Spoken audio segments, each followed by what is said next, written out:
What's up, guys? Coming to you. I want to talk to you about Mr. Miracle number 10. So, love Mr. Miracle, and it's been a great series. But here's the problem: it's so drawn out, and it's so um, it gets there's whole points that don't matter to the story. I think the last issue wasted like 5 pages that weren't interesting and had nothing to do with anything.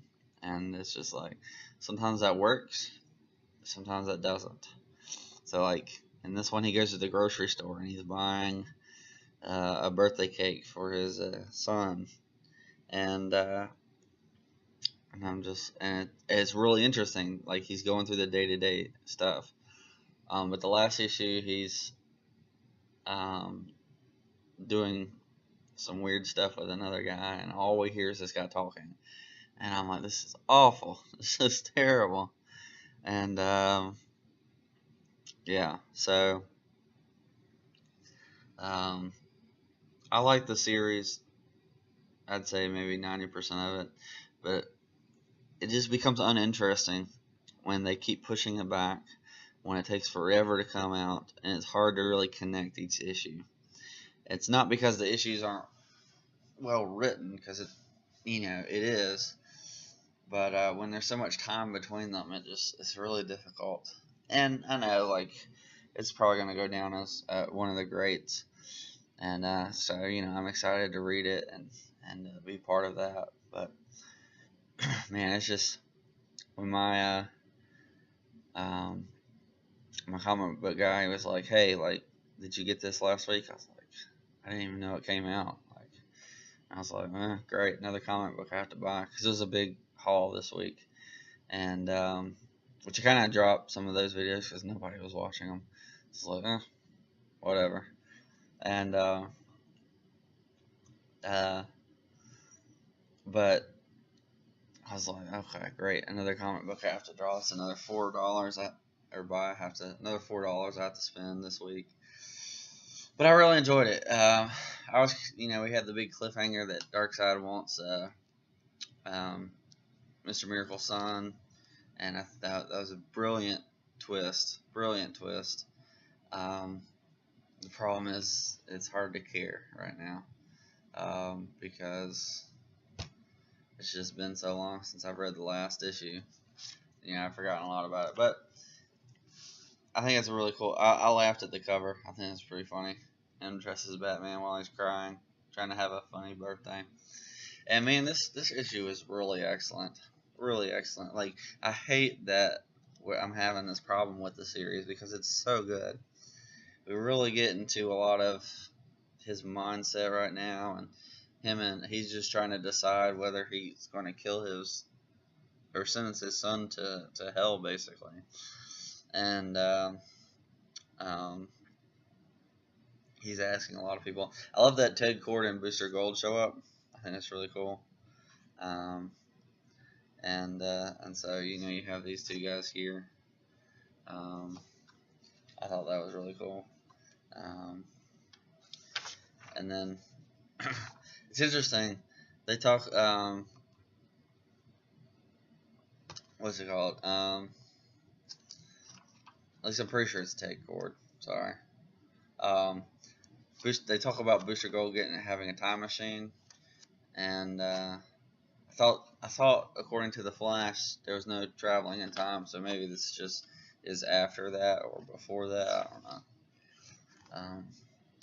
So I thought that was weird, but you just see him he's super depressed, doesn't know what to do with his life, and he's come to the conclusion that he needs to give up his son for the sake of all the people, and everybody's telling him that.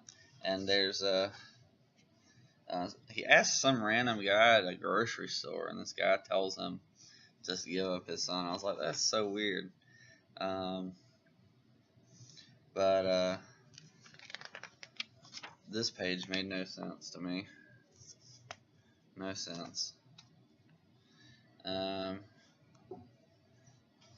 but yeah, and yeah, him and Barta talk on the swing, and she questions him because he had tried to commit suicide, and she's really gets pretty emotional and accuses him of trying to leave her. And it was just a really great scene. And then my favorite part was when he talks to this um, their friend, and this guy's like, dude, like, no, you can't do that, like, um, this is what you gotta do. And he basically tells like a Fantastic Four story, and I'm like, and I think he even says Excelsior or something. Yeah, he does. There it is. I'm like, this dude, this guy is supposed to be um, Stan Lee.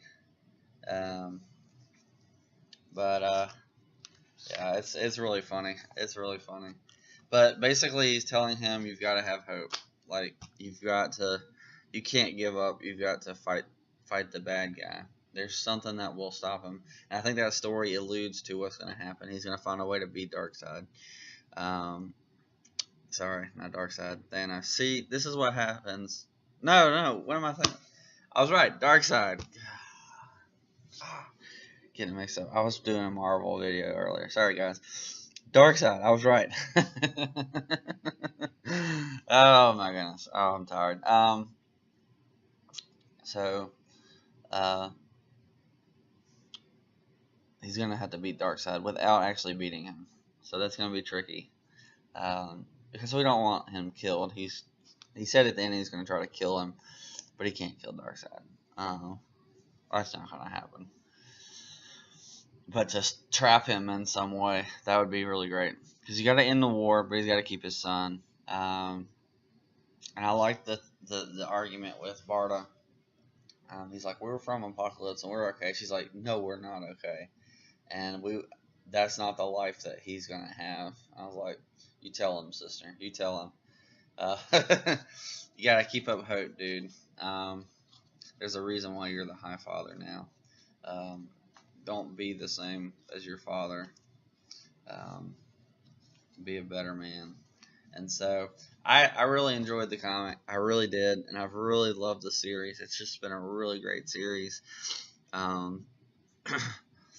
just wish that they had kept to the schedule, that they had Tom King add some things that are irrelevant to the core or to the plot, and tries to, like, I guess, so the problem was they were on Apocalypse and he was trying to make it look mundane, which I like that in this series, but it didn't work.